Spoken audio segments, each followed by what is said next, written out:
Hi friends, అందరూ ఎలా ఉన్నారు? అందరూ బాగున్నారు కదా? అందరూ బాగుండాలి, అందులో నేను ఉండాలి. మరొక సరికొత్త వ్లాగ్ తో మీ ముందుకు వచ్చేసింది మీ శ్రీ వ్లాగ్స్.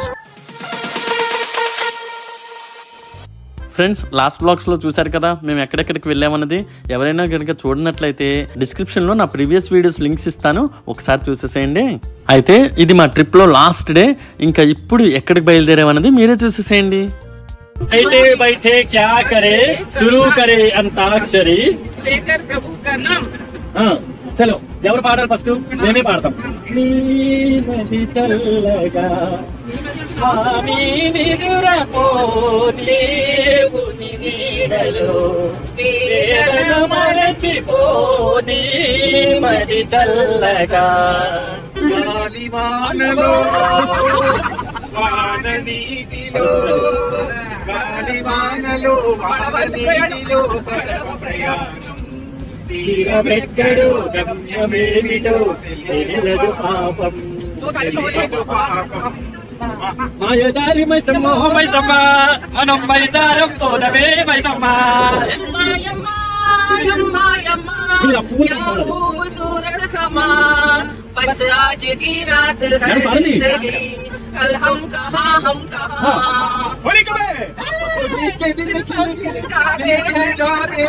रंगों में रंग मिल जाते सवे में नचकुतरा वचुनचवे ना गुंडेलदरा దంచు దంచు బాగా దంచు.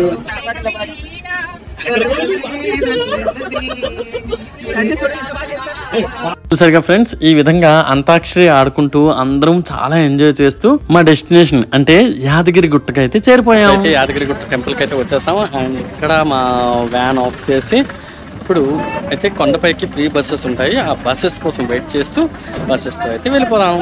అప్పుడెప్పుడో నా చిన్నప్పుడు అంటే నేను ఇంటర్మీడియట్ చదువుతున్న టైంలో యాదగిరి గుట్టకైతే వచ్చానండి.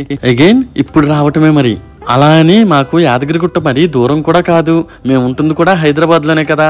హైదరాబాద్ నుండి యాదగిరిగుట్ట చాలా దగ్గరే. కానీ ఏమిటో ఆ భగవంతుని అనుగ్రహం లేనిదే ఏ పుణ్యక్షేత్రానికి వెళ్ళలేమంటారు కదా, అదేనేమో. మొత్తానికి ఇన్ని రోజులకి ఆ లక్ష్మీ నరసింహస్వామి అనుగ్రహం నా మీద కలిగిందనుకుంటాను. కాబట్టే ఈసారి ఈ యాదగిరి గుట్టకైతే వచ్చాను. అయితే కొండపైకి రావడానికి ఫ్రీ బస్సెస్ ఉంటాయన్నాను కదా, మాకైతే కనిపించకపోవటం మూలన మేము ఆటోలో అయితే కొండపైకి అయితే వచ్చేసాం.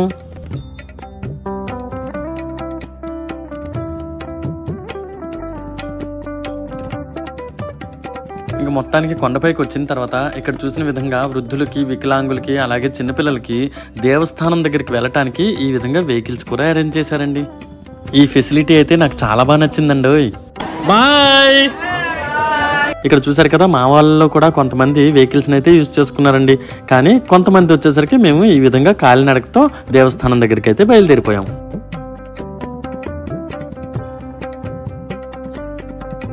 కానీ ఫ్రెండ్స్, అప్పట్లో నేను చూసిన యాదగిరి గుట్టకి ఇప్పుడు నేను చూస్తున్న యాదగిరి గుట్టకి చాలా డిఫరెన్స్ కనిపించిందండి. ఇప్పుడైతే ఈ గుడిని చాలా డెవలప్ చేశారండి.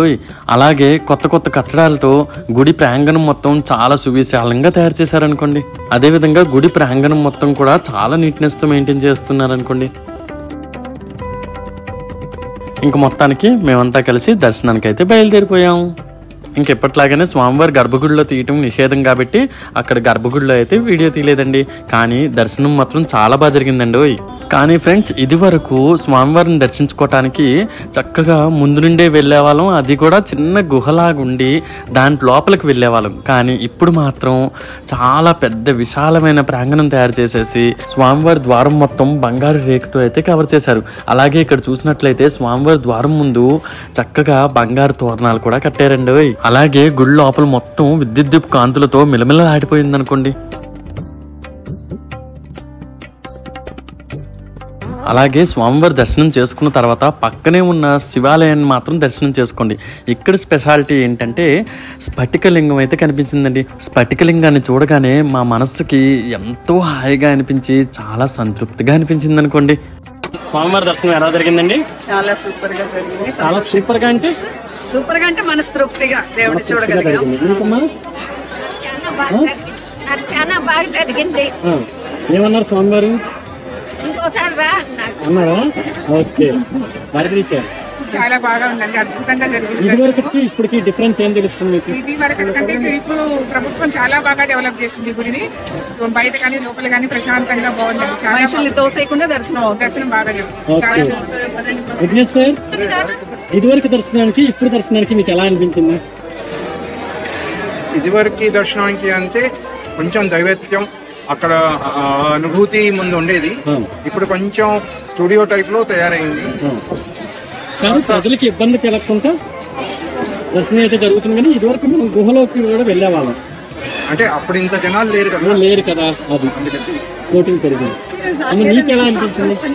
అంటే చాలా అంటే బాగుంది. ఇదివరకు నువ్వు చేసుకోలేదు కదా, ఇప్పుడే ఈ చేసుకుంటున్నావు. ఎక్స్పీరియన్స్ చాలా బాగుంది. బట్ మా ఫ్రెండ్స్, మా కొలీగ్స్ అందరూ ఎక్స్ప్లెయిన్ చేసేటప్పుడు ఆ పాత ఎక్స్పీరియన్స్ తీసుకోలేకపోతున్నానని బాధేస్తుంది. అది నిజమే, అది మాత్రం ఈవెన్ నా మనసులో కూడా ఫీలింగ్ ఏంటంటే పాత ఎక్స్పీరియన్స్ మనం గుహలోకి వెళ్ళే వాళ్ళం చూడండి, ఆ ఎక్స్పీరియన్స్ నిజంగానే అలా స్వామివారు ముందుగా వెళ్ళే వాళ్ళం చాలా బాగుండేది. డెవలప్ చేశారు కానీ స్టూడియోలో అనిపిస్తుంది, కానీ చాలా బాగుంది. ఓకే, విన్నారు కదా ఫ్రెండ్స్, అందరికి బాగా నచ్చింది. అక్కడ ఏర్పాట్లు అన్ని క్యూ లైన్స్ అన్నది చాలా బాగున్నాయండి. కానీ ఆ పాత ఎక్స్పీరియన్స్ కానీ ఆ అనుభూతి అనేది పొందలేకపోతున్నా అంతే. జై బోలో యాదాద్రి లక్ష్మీ నరసింహ స్వామికి, జై బోలో యాదాద్రి లక్ష్మీ నరసింహ స్వామికి. వినండి, ఎప్పుడు కూడా పక్కకు అమ్మవారు ఉంటేనే ఆయన శాంతి స్వభావం. ఇన్కంప్లీట్. పార్వతీ పరమేశ్వరులు, లక్ష్మీ నరసింహులు, అలా సార్ పక్కన అమ్మవారు కంపల్సరీ ఉంటేనే, పక్కన కాదు మెయినే అమ్మవారు, ఆమె పక్కన వీళ్ళు. చిత్తూరు దగ్గర సోళింగరం ఉంది, ఆయన సింగిల్ గా ఉంటాడు, ఉగ్ర రూపం.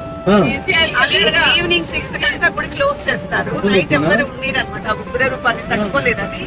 మళ్ళీ పక్కన ఉన్నారు, పక్కన తనిగా అమ్మవారు, కానీ స్వామితో ఇద్దరు లేరు. ఇప్పుడు రెండు అటాచ్డ్ ఇక్కడ ఉండేది. అందుకోసమే లక్ష్మీని పక్కన పెడతారు కాబట్టి శాంతి స్వరూపం వస్తుంది. ఇంక ఈ విధంగా దర్శనం చేసుకునేటప్పటికే మధ్యాహ్నం అయిపోయేసరికి అందరికి బాగా ఆకలి వేసి లంచ్కి రెస్టారెంట్కి వెళ్ళి అందరం భోజనం చేసేసి ఇంకో చోటుకైతే బయలుదేరిపోయాం. అది ఎక్కడికి వెళ్ళామనేది నెక్స్ట్ బ్లాగ్లో చూసేసేయండి. మీకు గనక నా వీడియో నచ్చినట్లయితే లైక్ చేయండి, షేర్ చేయండి, అలాగే నా ఛానల్ని సబ్స్క్రైబ్ చేసుకోండి. దాంతోపాటు నా మరిన్ని ఇంట్రెస్టింగ్ వీడియోస్ కోసం పక్కనే ఉన్న బెల్ ఐకాన్ని తప్పకుండా ప్రెస్ చేసి ఆల్ అనే సింబల్ని ప్రెస్ చేయడం అస్సలు మర్చిపోకండి. Thank you friends, bye bye.